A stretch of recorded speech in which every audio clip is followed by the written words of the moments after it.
Baru-baru ini, Cina melancarkan latihan militer besar-besaran di sekitar Taiwan. Latihan itu mensimulasikan serangan skala penuh. Ini merupakan bentuk kemarahan Cina usai Taiwan melantik Presiden William Lai Ching-te pada 20 Mei 2024 lalu. Pasalnya, Presiden Taiwan yang baru ini dianggap Cina sebagai separatis. Ketegangan antara Cina-Taiwan pun kembali memuncak. Sejauh ini, Cina memang memandang Taiwan sebagai provinsi yang memisahkan diri dan bukanlah sebuah negara yang memiliki kedaulatan. Bahkan, Cina pun tak segan akan menggunakan kekuatan militernya untuk mengambil kembali Taiwan.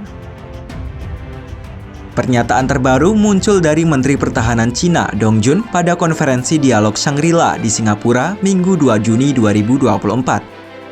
Jun mengatakan Taiwan merupakan isu prioritas bagi Cina. Ia pun menegaskan pihaknya akan melakukan reunifikasi damai dengan Taiwan. Dalam acara itu pun, Jun turut membanggakan kekuatan militernya yang akan bertugas membantu penyatuan Cina-Taiwan. Ia memperingatkan jika ada pihak lain yang menghalangi rencana besar Cina, maka Beijing tidak akan tinggal diam. Lalu, seberapa kuatkah kemampuan militer Taiwan untuk menghadapi ancaman Cina? Bersama saya, Muhammad Dafa, inilah Brigade episode kekuatan militer Taiwan yang tak bisa diremehkan Cina.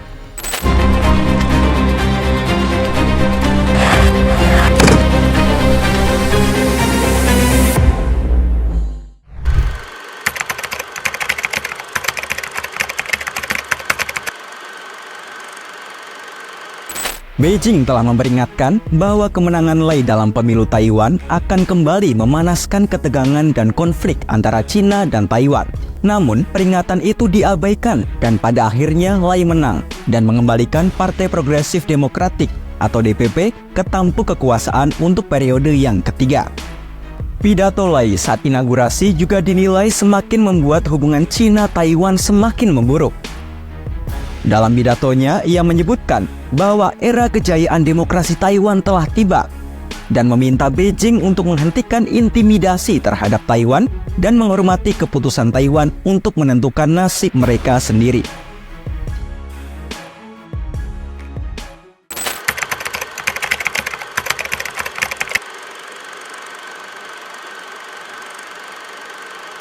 Ancaman invasi Cina di depan mata dan tampaknya Taiwan harus bersiap menghadapi hal itu.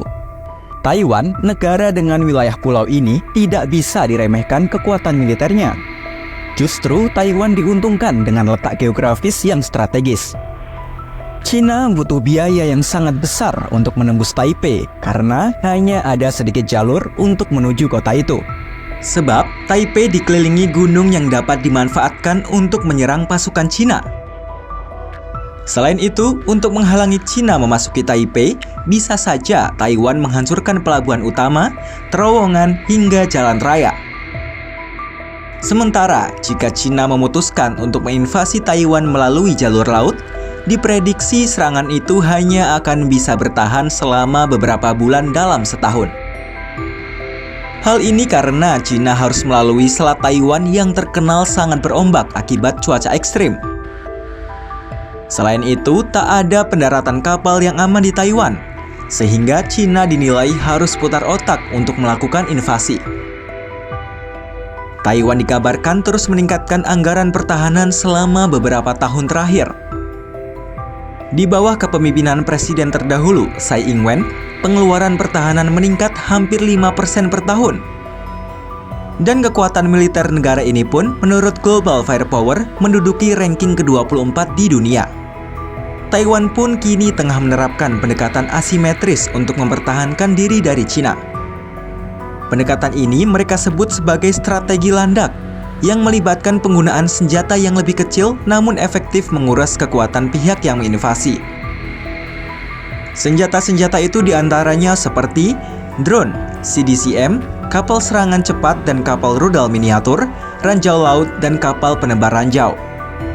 Tak hanya senjata kecil, saat ini Taiwan juga tengah meningkatkan investasi untuk senjata-senjata besar dari Amerika Serikat, di antaranya jet tempur, tank, hingga rudal.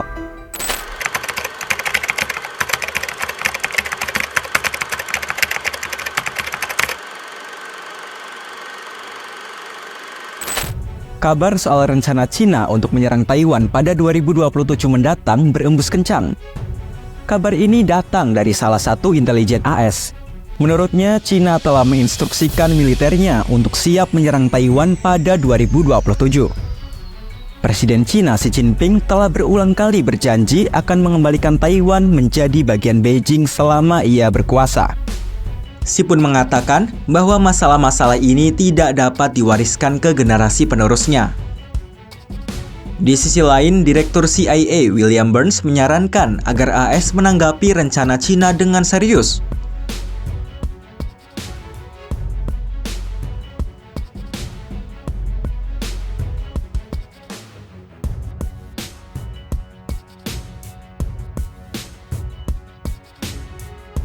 Lantas, jika Cina menyerang, mampukah Taiwan bertahan?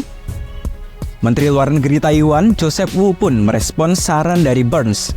Wu mengaku negaranya menanggapi setiap ancaman Cina dengan sangat serius. Wu pun mengatakan akan memfokuskan pertahanan pada 2027. Taiwan telah meningkatkan anggaran belanja senjata mencapai 19,1 miliar dolar di tahun 2024. Saat ini negara ini juga tengah mengembangkan industri senjata dalam negeri, seperti membangun kapal selam, pesawat latih, hingga korvet siluman ketiga dan keempat. Korvet itu nantinya ditujukan untuk melawan Angkatan Laut Cina.